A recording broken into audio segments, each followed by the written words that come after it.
So 2015 has come to a close and award season is upon us, so there's no better time to reflect on the best movies of the past year. So in this episode of The Lineup, I'll be counting down the 11 best movies of 2015. Now keep in mind, these are my picks. I know yours will be different. You can discuss that in the comments below. But I'm going to do my best to keep these explanations kind of short since we're going through 11 movies, so let's just get this party started with number 11. Now when it comes to sequels and reboots, they can definitely be hit or miss. There were plenty of misses this year, but one that definitely hit the mark was Creed. The film nicely balanced the fight, heart, and grit of the Rocky franchise and featured outstanding performances by Michael B. Jordan and Sylvester Stallone, who showed off a softer side in the film. Next up is the most fun I had at an action movie this year, and that's Kingsman: The Secret Service. It was irreverent, it was entertaining, it was self-aware, and it was just a bloody good time. Colin Firth and Taron Egerton make a perfect duo, and Egerton's definitely one you want to watch out for in 2016. Number 9 goes to Disney Pixar's Inside Out. Now this was one heavy movie disguised as child's play. Nice job, Pixar. While it took a lot for me not to want to punch Joy in the face, the movie was original. It made me want to take a trip down my own memory lane, and also it introduced us to Bing Bong, and who did not love Bing Bong?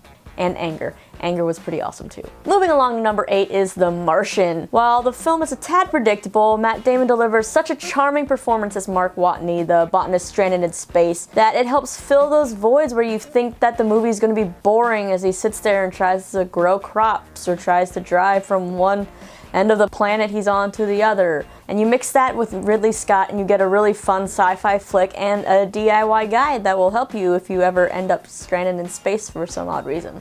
Coming in at number 7 is Room. In a plot that could have ended up being a bad Lifetime movie just on the big screen, it avoids that thanks to fantastic performances by Brie Larson and Jacob Tremblay. It's been fun watching Brie Larson transform from this Disney star, you remember Right on Track, right? To a frontrunner this award season. And it is so cool.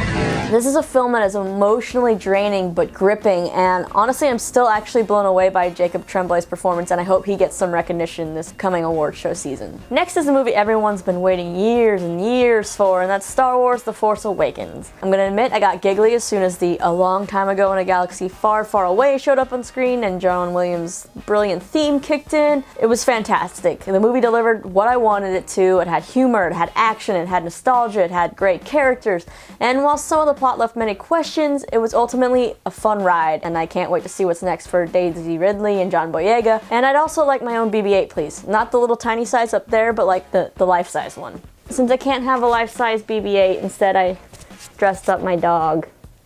That's how desperate I am for a BB-8. Now we're up to my top 5, which begins with Spotlight. This is the type of film that I don't usually rush out to the theater to see, but I heard a lot about it, so as soon as I sat down, I found myself engrossed in this story that I actually knew nothing about, and it made me actually want to go research it more. The film has a solid ensemble cast, a solid script, and it does what most movies can't on subjects like this. It stays away from turning it into an over-dramatization or a reenactment, and it's definitely worth a watch. The Revenant takes my number 4 spot. Now when you hear of an actor suffering for his craft, no one does it better than Leonardo DiCaprio. He definitely poured his heart and soul into this movie. He ate raw bison liver for God's sake. So fingers crossed it finally gets him that long-awaited Oscar that he deserves. The movie isn't flawless, but it's anchored by strong performances by DiCaprio, Tom Hardy, and even Will Poulter. And plus the cinematography in this film is phenomenal. And also that bear scene is definitely one of the craziest and best scenes in movies this year, if not ever. At number 3 is Brooklyn. Saoirse Ronan really delivers a sweet, understated performance as a young Irish immigrant torn between her new life in America and her family back home. It's a beautiful period piece that stays away from falling cliche. It's relatable and it's beautiful, and if Brie Larson doesn't end up taking home a Best Actress Oscar for Room, I'm really hoping Saoirse does for Brooklyn. Now the runner-up spot on my list goes to Mad Max Fury Road. This is the one movie this year that legit kept me on the edge of my seat, my palms sweating, and I actually loved every minute of it. It was high-octane fun and everything that I feel an action movie should be. And now, my favorite movie of the year goes to Ex Machina. And this is a movie that I put off seeing because it just didn't sound appealing to me. But then from recommendations of a ton of people, I sat down, I watched it, and as soon as I sat down, I was enthralled because it's original, it's creepy, it's sharp, it's mesmerizing, it's memorable, And it's something I feel like could happen in the near future, which is ultimately scary. I walked away from this movie still thinking about it days later, wondering what if that actually happened. Also, it's one of the few movies where I actually didn't guess the twist at the end. I'm usually pretty good at that. Alicia Vikander is amazing in this, and I wish she was getting more credit for this award season than she is for The Danish Girl, even though she's brilliant in that movie as well. I thought she was outstanding in this one. I also have to give a shout out to Domhnall Gleeson, who starred in 4 of the films in my top 10, including this one. It was definitely a good year for him, and also I can't talk about Ex Machina without playing this.